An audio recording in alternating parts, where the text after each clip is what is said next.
শহরের এই ব্যস্ততার মাঝে হুট করে বৃষ্টি নামাটা না একদম অন্যরকম একটা ব্যাপার। আকাশে যখন কালো মেঘ জমে আর এক দু ফোঁটা করে বৃষ্টির জল গায়ে এসে পড়ে, তখন যেন পুরো শহরটা এক মুহূর্তের জন্য হলেও থামতে বাধ্য হয়।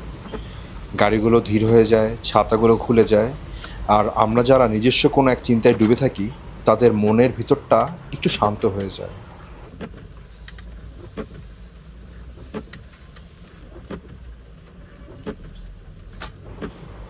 অনেকেই বলে বৃষ্টি নাকি মন খারাপের কথা বলে, কিন্তু আমার কাছে বৃষ্টি মানে নিজের সাথে কিছুটা সময় কাটানো। এই যে ঝুম বৃষ্টি শব্দ, চারপাশে সব কিছু ভেজার একটা গন্ধ, এর মাঝে একটা অদ্ভুত শান্তি আছে। এই যান্ত্রিক শহরের ধুলাবালি ধুয়ে যাওয়ার পাশাপাশি যেন আমাদের ভিতরে জমানো সব ক্লান্তি ধুয়ে মুছে পরিষ্কার হয়ে যায়।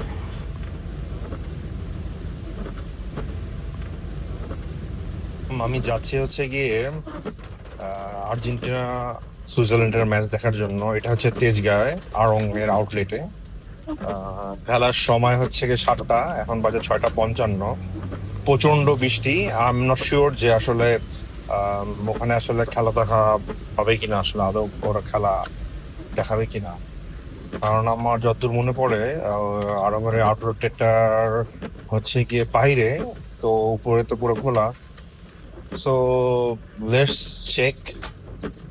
আর একটা অন্যরকম অনুভূতি হচ্ছে বৃষ্টি পুরা আমার বাসার সামনে অর্ধেক ডুবে গিয়েছে।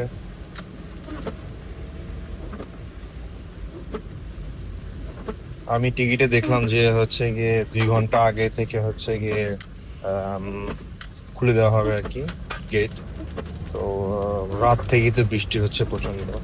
আর এই পাশে হচ্ছে কি সংসদ দেখা যাচ্ছে, পানিতে পুরো ভরপুর।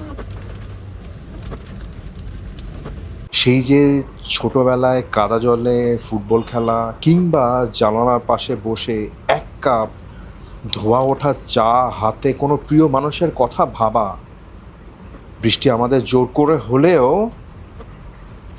নস্টালজিক বানিয়ে দেয়। বয়স বাড়ে, ব্যস্ততা বাড়ে, কিন্তু বৃষ্টির দিনে মনটা যেন আগের মতোই চঞ্চল থেকে যায়।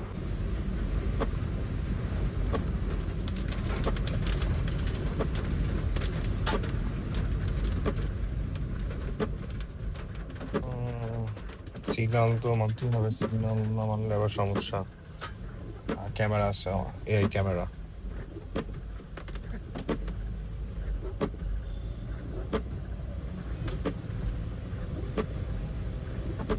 বৃষ্টির একটা নিজস্ব ভাষা আছে জানেন?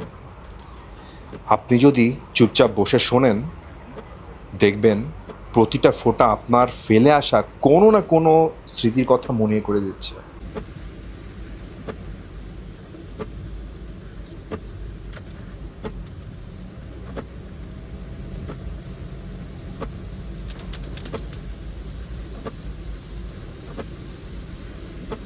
ভিজে যাওয়া রাস্তা, গাছের পাতায় জমে থাকা বৃষ্টির জল, আর ভিড়ের মাঝে ছাতার মাথায় হেঁটে যাওয়া অপরিচিত সব মুখ, এগুলোই তো জীবনের ছোট ছোট মুহূর্ত।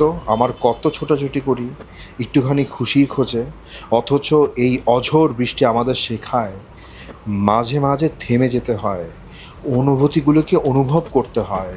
বৃষ্টি আসুক বারবার, আর আমাদের ভেতরের সেই সাধারণ মানুষটাকে বাঁচিয়ে রাখুক আজীবন আমরণ।